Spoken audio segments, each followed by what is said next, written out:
গত কয়েকদিন ধরে বৈষম্য বিরোধী ছাত্র আন্দোলনের একটি কর্মসূচিকে ঘিরে রাজনৈতিক অঙ্গনে এবং সাধারণ মানুষের মধ্যে ব্যাপক আগ্রহ লক্ষ্য করা গেছে এবং সেই কর্মসূচিকে ঘিরে কয়েকটি রাজনৈতিক দল কিছু সমালোচনামূলক কথাবার্তা বলেছেন এবং ছাত্ররা সেই কর্মসূচি পালন করেছে, কিন্তু বিষয় পাল্টে গেছে।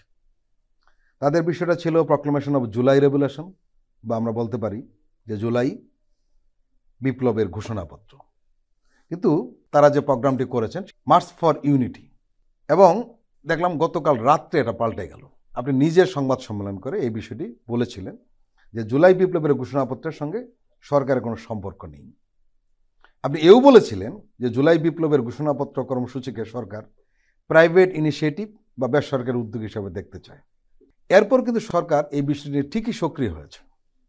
আসলে কিভাবে কি হলো? স্টুডেন্টরাই তো আমাদের এই বিপ্লবের মূল কাণ্ডারি, তারা এটা ধারণ করেন, ওইটাকে সামনে রেখে ওনারা স্টুডেন্টরা একটা প্রোক্লেমেশন এটা জানাতে চাচ্ছেন। এটা যে আকাঙ্ক্ষা, আশা, চেতনা, স্পিরিট, সেগুলোকে মানুষকে জানানো, এটা ফর্মালি একটা জানানো। তো এটা ওনারা ওনাদের মতো বলছিলেন।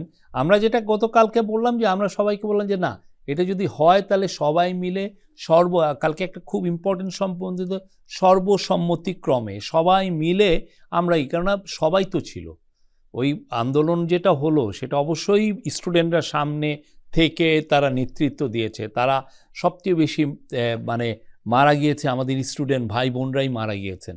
তাদের যে শহীদ, সবচেয়ে বেশি শহীদ তাদের মধ্যে, তাদের কন্ট্রিবিউশন তো কেউ ভুলার না। কিন্তু ওই আন্দোলন তো অন্যান্য পার্টিগুলোও ছিলেন, আমাদের ডান পার্টি ছিলেন, বাম পার্টি ছিলেন, সেন্ট্রিস্ট পার্টি ছিলেন, মধ্যপন্থারা ছিলেন, সব ধরনের লোকের তো ছিল।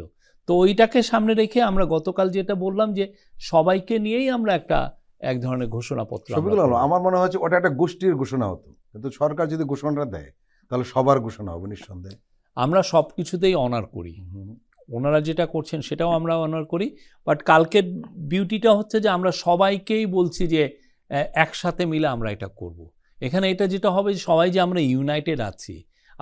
আমাদের গোলটা কি, সবার মিলের গোলটা কি? আমাদের গোলটা হচ্ছে যে রাষ্ট্রকে মেরামত করা, ঠিক না? আপনি ঘোষণাপত্রই দেন আর যাই করেন, আমরা সবাই মিলে কি চাচ্ছি যে 15 বছরে আমাদের রাষ্ট্রর প্রত্যেকটা আপনি ইনস্টিটিউশন ভেঙে দিয়েছেন, রাষ্ট্রকে একটা করাপ্ট চোরতন্ত্র বানিয়েছেন, এখানে একটা গুমতন্ত্র বানিয়েছেন। সেই জায়গার থেকে আমরা নতুন করে আবার রাষ্ট্রকে গঠন করার মানে মেরামত করে একটা জায়গায় নিতে চাচ্ছি। সেই জায়গায় তো সবাই ইউনাইটেড, সেই জায়গায়ই একটা ঘোষণাপত্র। এই ইয়েটা আমি যেটা বুঝি যে সেই ধরনের একটা, ওনারা তাদের যে ডিজায়ারগুলো, তার যে স্পিরিটগুলো, সেটা রিফ্লেক্টেড হবে এখানে। আজকের সম্মেলনে বৈষম্য বিরোধী ছাত্র আন্দোলন কিন্তু একটি আলটিমেটাম দিয়েছেন, সময়ের আলটিমেটাম, যে 15ই জানুয়ারির মধ্যে জুলাই ঘোষণাপত্রের দাবি জানিয়েছেন তারা। আপনার কি মনে হয় সরকার এই কাজটি সবার সাথে মিলে এই সময়ের মধ্যে করতে পারবে? এটা অবশ্যই গভর্নমেন্ট দেখবেন, গভর্নমেন্টের বিষয়, এটা ক্যাবিনেটের বিষয়, কাউন্সিল অফ অ্যাডভাইজার অবশ্যই এগুলো নিয়ে আলাপ করবেন, তাদের এটা বিষয়।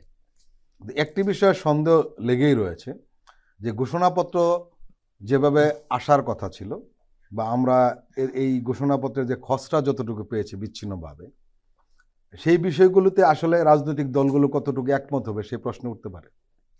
না, একটা হলো ঘোষণাপত্র কি এসছে এটা তো আমি দেখি নাই একটা, আর একটা হচ্ছে যে এটা যে কতটুকু এটা স্টুডেন্টরাই করেছে কিনা সেটাও তো আমি জানি না। না, আমাদের হয় কি, এগুলো যখন এগুলো কিছু হয় তখন অনেক কিছু অনলাইনে ছড়িয়ে যায়। আমি যদি বলি যে এইটাই রিয়েল, এইটাই মানে আমাদের বৈষম্য বিরোধী এই আন্দোলনের ভাই বোনরা এইটাই তৈরি করেছেন, সেটা নাও তো হতে পারে। তো সেই জন্য এটা নিয়ে আসলে কমেন্ট করাটা ঠিক না। আমার মনে হয়েছে যে এই জুলাই ঘোষণাপত্রটা আসা দরকার। অনেকেই মনে করেছে, বিশেষ করে তরুণদের মধ্যে এই বিষয়ে ব্যাপক আবেগ রয়েছে যে রাজনৈতিক দলগুলো সম্ভবত, যেহেতু সরকার উদ্যোগ নিয়েছেন, সম্ভবত এখান থেকে বেরিয়ে যাওয়া কঠিন। আপনার কি মনে হয়? না, আমরা যাই করি এটা যেন সবাই মিলে করি, এটা হলো আমাদের কথা। এখানে প্রফেসর ইউনুস হচ্ছেন ইউনিটির প্রতীক, ঐক্যের প্রতীক হচ্ছেন প্রফেসর ইউনুস। প্রফেসর ইউনুস যাই করবেন সবাইকে নিয়ে করবেন, এইটুকু আমি বলতে পারি। হাসনাত আবদুল্লাহ আজকের সমাবেশে যে মার্চ ফর ইউনিটি যেটা ছিল, সেখানে উনি বলেছেন যে আওয়ামী লীগের বিপক্ষে, মুজিববাদীদের বিপক্ষে, যারা ফেসিবাদী রাষ্ট্র কায়েম করেছে তাদের বিপক্ষে আমাদের এই লড়াই জারি থাকবে। আপনাদের সঙ্গে আবার দেখা হবে 15ই জানুয়ারিতে আমাদের ঘোষণাপত্র নিয়ে। শব্দটা ব্যবহার করা হচ্ছে আমাদের। এখন আমাদের তো উনি আমাদেরকেও তো রাখছেন, উনি সবাইকে রাখছেন। আমি এই বিষয়ে আমি বলবো না, আমি বলবো যে প্রফেসর ইউনূস, আমি বারবার একই কথা বলছি, উনি হলো জাতীয় ঐক্যের প্রতীক, ঠিক আছে? তো ফলে উনি যেটা করবেন, উনি সবাইকে, আপনি দেখেছেন না সাইফুল ইসলাম আলিফের মৃত্যুর পরে যেই একটা অবস্থা, উনি সবাইকে ডেকেছেন, সবাইকে ডেকে সবাইকে এমব্রেস করেছেন, আসেন একসাথে আমরা আমাদের যে ইউনিটি, আমরা যে ঐক্যের মধ্যে আছি সেটা আমরা জানাই পুরো পৃথিবীকে, এবং কি লাউড অ্যান্ড ক্লিয়ার একটা মেসেজ উনি পাঠিয়েছেন। ঠিক তেমনি উনি সামনে আবার যখন এই বিষয়গুলো আসবে, উনি অবশ্যই সবাইকে নিয়ে করবেন সর্বসম্মতিক্রমে। ছাত্রদের যে কর্মসূচির শিরোনাম পাল্টে গেলেও কিন্তু একটা ইউনিক শিরোনাম দেওয়া হয়েছিল, মার্চ ফর ইউনিটি। আপনি যেটা বারবার বলতেছিলেন, সবাই ইউনিটিটা চাচ্ছে নিঃসন্দেহে। না না, অবশ্যই একটা জাতি তো একটা ক্রান্তিকালে বের হচ্ছে, জাতির এখন অনেক বড় বড় কাজ বাকি। আমাদের ইলেকশন কমিশনকে ঠিক করতে হবে, আমাদের ইলেকশনটা রিফর্ম করতে হবে, আমাদের কনস্টিটিউশন নিয়ে অনেকের অনেক জিজ্ঞাসা আছে, অনেক ধরনের বোঝাপড়ার বিষয় আছে। অনেকে ওই কনস্টিটিউশনকে যেভাবে ইন্টারপ্রেট করতে চান সেভাবে হয়তো এটা ইন্টারপ্রেটেড হয় নাই, বা কনস্টিটিউশনে অনেকে ইনঅ্যাডিকুয়েসি দেখছেন বা উইকনেস দেখছেন। তো সেগুলো নিয়ে আমাদের অনেক বোঝাপড়া আছে। আমাদের পুলিশি ব্যবস্থাটা পুরোটাই ব্রোকেন, আমাদের ক্রিমিনাল জাস্টিস সিস্টেম পুরোটাই দাঁড়িয়ে আছে আপনাকে টর্চারের মাধ্যমে।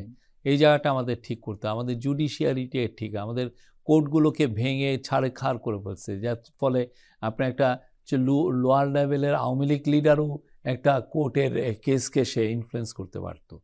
তা আমরা তো সেই জায়গা থেকে বের হয়ে একটা নতুন বাংলাদেশ, ডেমোক্রেটিক বাংলাদেশ, এবং যেখানে হিউম্যান রাইটসটা এস্ট্যাবলিশ হবে, সবার হিউম্যান রাইটস, এবং যেখানে আপনাদের আমার সবার ডিজায়ারটা রিফ্লেক্টেড হবে। আমরা নতুন বাংলাদেশকে ধারণ করবে তার রাষ্ট্র ব্যবস্থা।